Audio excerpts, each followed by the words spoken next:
اعوذ باللہ من الشیطان الرجیم بسم اللہ الرحمن الرحیم۔ ناظرین،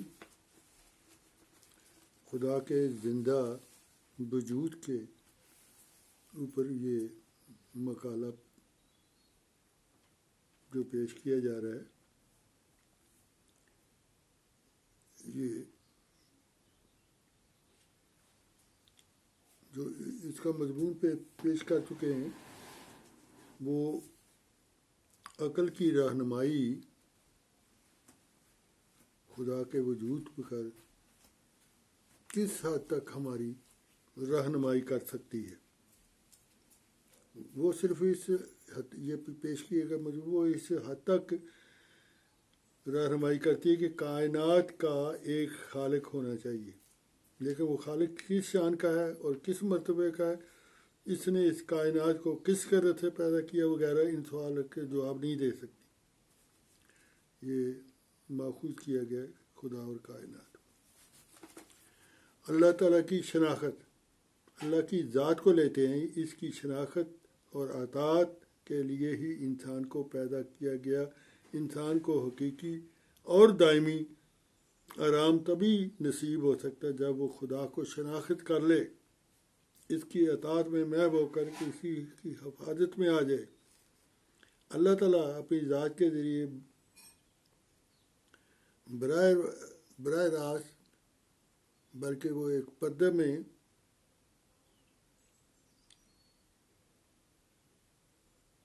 مخفی ہو کر حفاظت فرماتا ہے۔ اپنی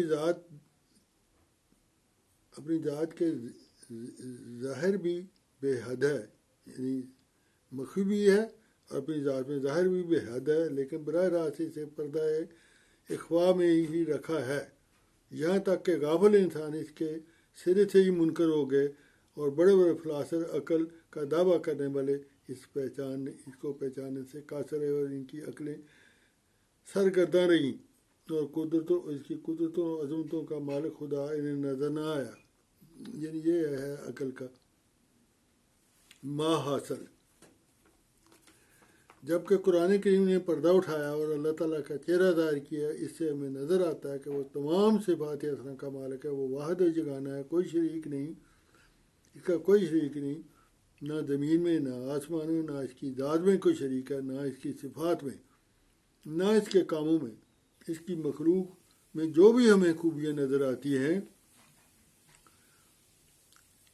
وہ سب اس کی عطا کردہ ہیں۔ مخلوق کی یعنی ذات میں جو ہمیں خوبیاں نظر آتی ہیں وہ سب اس کی عطا کردہ ہیں۔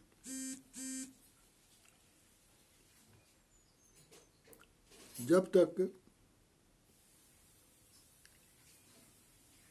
چاہتا ہے وہ خوبیاں رکھتا ہے، جو خوبیاں جو اس کی ذات میں مخلوق کی دی ہے وہ سب رکھتا ہے، اور جب چاہتا ہے وہ واپس لے لے، کسی کی مجال نہیں کہ اس کے سامنے دم مار سکے۔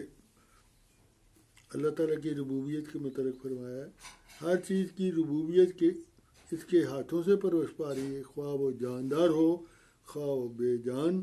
ماں کے پیٹ کے اندر اندھیروں میں بھی وہی پر پرورش کرتا ہے اور باہر بھی وہی کرتا ہے، مرنے کے بعد نئی زندگی بھی ابدالآباد تک اس کی ربوبیت ہمارا سہارا ہوگی۔ اس کے سوا باقی سب ربوبیتیں اس کا ذیل ہیں جو انسان کی اندر پیدا کی گئی ہیں، وہ ان کا ذیل ہے۔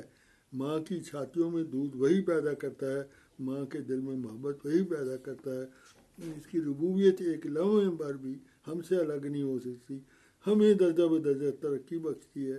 اس نے ہماری پرورش کے لیے کروڑوں چیزیں زمین و آسمان میں پیدا فرما دی جو وہ ہر وقت ہماری خدمت میں رہتی ہیں۔ اس کی ربوبیت کے بغیر ہم زندہ نہیں رہ سکتے۔ ایسا کبھی نہیں ہوا کہ زمین سے پانی نکلنا بند ہو گیا ہو، ایک جگہ سے نہیں تو دوسری جگہ سے اس کے خزانے نکلتے چلے جاتے ہیں، اور خوراکیں بھی بے انتہا قسم کی ہیں اور نکلتی ہی چلی آتی ہیں۔ یہی حال باقی چیزوں کا ہے۔ اللہ تعالیٰ کی ربوبیت کا ایک یہ بھی تقاضا ہے، بیان کیا گیا کہ وہ صرف ہماری جسمانی ضروریات کے لیے ہی اتنا بڑا نظام قائم کیا ہوا ہے بلکہ وہ ہماری روحانی ضروریات کو بھی پوری کرتا ہے. اس کے لیے ویسا ہی نظام قائم کیا، بلکہ اس سے بڑھ کر روحانی نظام کے سورج علیہ السلام اور دیگر رسول ہیں جو روحانی عالم کو روشن کرتے ہیں تا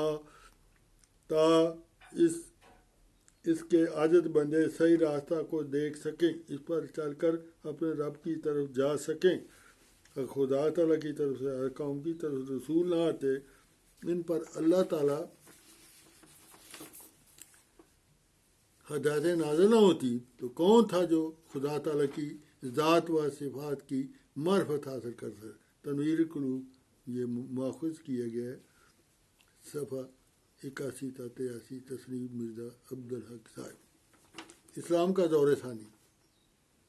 مسلمانوں کی دوبارہ ترقی کے وعدے ہیں کہ اللہ تعالیٰ اسلام کو ساری دنیا پر غالب کرے گا، فرمائے گا. یہ غلبہ روحانی ہوگا، اور یہ مسیح موعود کے ذریعے علیہ السلام کے ذریعے نبی کریم کی بعثت ثانی ہے.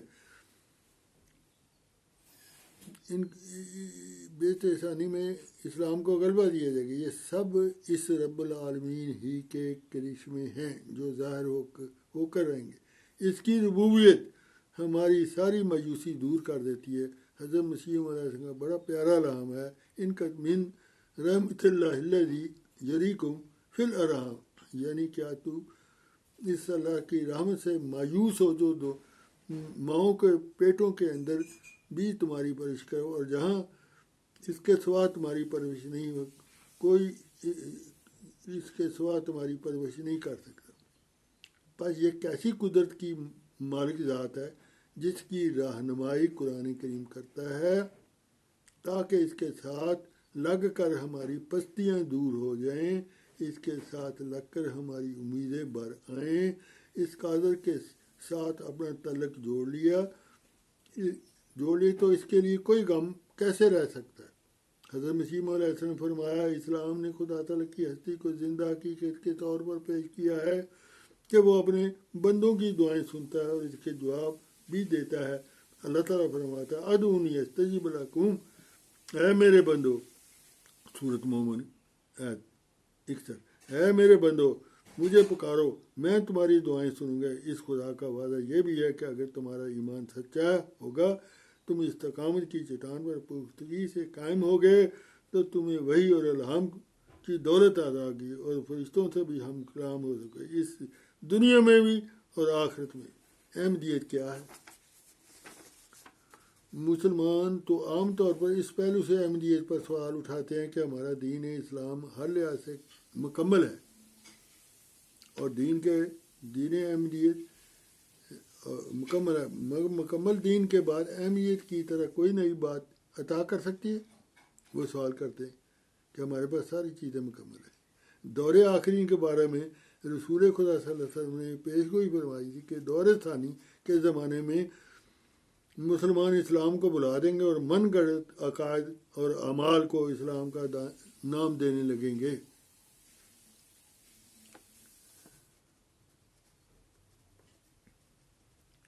پیش گوئی میں یہ بھی ذکر ہے کہ جب یہ حالت ہو جائے گی تو رحیم رحمان خدا اپنے محبوب کے نام لیبوں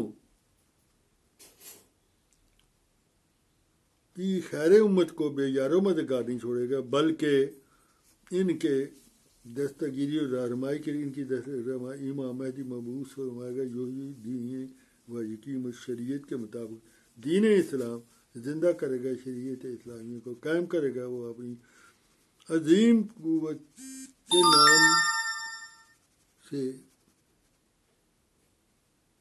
نام سے اسلام کو عظیم قوت کے نام سے مسلمانوں کو کام کے مسلمان بنا دے گا. اس روحانی انقلاب اور حقیقی اسلام کی عالمگیر ارشاد کے ذریعے بالآخر اسلام ساری دنیا پر غالب آ جائے گا. السلام علیکم ورحمۃ اللہ وبرکاتہ.